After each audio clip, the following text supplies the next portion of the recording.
Hello friends, welcome to my channel Naubasta का बस्ता। आज हम हिस्ट्री का वैदिक काल देखेंगे, पढ़ेंगे।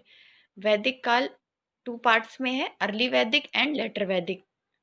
अर्ली वैदिक को ऋग्वैदिक काल भी कहते हैं। इसका टाइम जो था वो 15,000 बीसी से 1000 बीसी तक का था। वैदिक काल के बारे में हमें जानकारी वैदिक साहित्य से मिलती है। आर्यों के द्वारा लिखा गया था वैदिक साहित्य। आर्य सबसे पहले मध्य एशिया के निवासी थे। वे आक्रमणकारी के रूप में भारत आए थे। वेद का अर्थ होता है ज्ञान। वेद को श्रुति के नाम से भी जाना जाता है, जिसका मतलब होता है सुना हुआ। एक व्यक्ति सुनकर दूसरे व्यक्ति को वेद का ज्ञान देता है, वो तीसरे व्यक्ति को। इस तरह से वेदों का ज्ञान सर्कुलेट होता है। प्राचीन समय में वेदों को अपौरुषेय तथा नित्य भी कहा जाता है। वेदों की संख्या 4 है: ऋग्वेद, यजुर्वेद, सामवेद और अथर्ववेद। कई बार एग्जाम में क्वेश्चन पूछा जाता है, निम्न में से त्रैवेद में कौन सा नहीं सम्मिलित है? तो अथर्ववेद त्रैवेद में सम्मिलित नहीं है। बाकी 3 वेदों के ग्रुप को त्रैवेद कहा जाता है। ऋग्वेद सबसे पुराना और सबसे बड़ा वेद है। इसमें 10 मंडल और 1028 सूक्तियां हैं। गायत्री मंत्र ऋग्वेद के तीसरे मंडल में ही है, जो सूर्य देवता को समर्पित है। इस वेद में सोमरस व सूरा का वर्णन आता है। 9वें मंडल में सोमरस है जिसका सेवन देवता करते थे, शूरा जिसका सेवन आम आदमी करते थे। ये फलों के द्वारा बनाई हुई रस होता था। सामवेद भारतीय संगीत की उत्पत्ति इसी से मानी जाती है।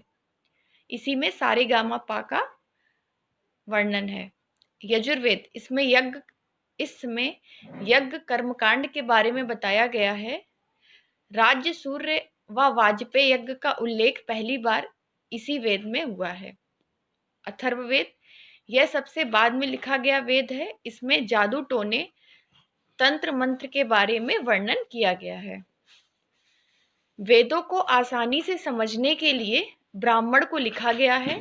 सबसे पुराना और सबसे बड़ा ब्राह्मण है सतपथ ब्राह्मण। भारत का राजकीय वाक्य सत्यमेव जयते मुंडक उपनिषद से लिया गया है। अर्ली वैदिक के कुछ इंपॉर्टेंट पॉइंट्स। आर्यों का राजनैतिक संगठन कबीलाई था। ये एक जगह स्थिर नहीं रहते थे, ये कबीले यानी ग्रुप के रूप में रहते थे और भ्रमण करते रहते थे। राजा का पद अनुवांशिक था। बलि, जो कि राजा के द्वारा लगाए जाने वाला कर था यानी टैक्स था, लेकिन ये कंपलसरी टैक्स नहीं था। इस समय आर्यों का मुख्य व्यवसाय पशुपालन था। गाय का विशेष महत्व था।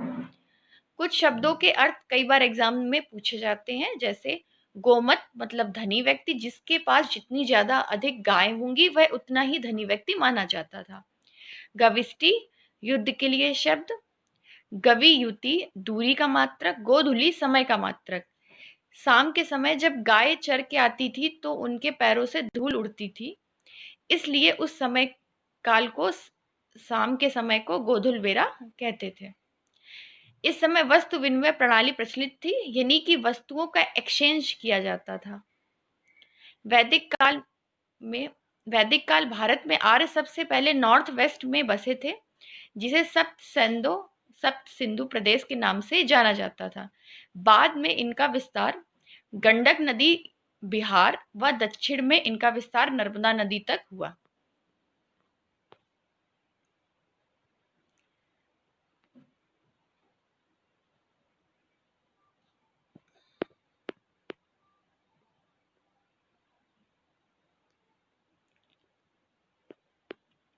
इस युग में बाल विवाह व बेमेल विवाह प्रचलित नहीं था। विधवा पुनर्विवाह प्रचलित था। इस समय धर्म में कर्मकांड नहीं थे। इंद्र को सबसे महत्वपूर्ण देवता माना जाता था। इन्हें पुनरुदन कहा जाता था।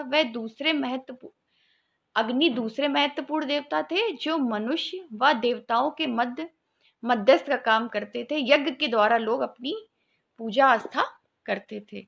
Thank you for watching friend this video. Please subscribe my channel and share my video.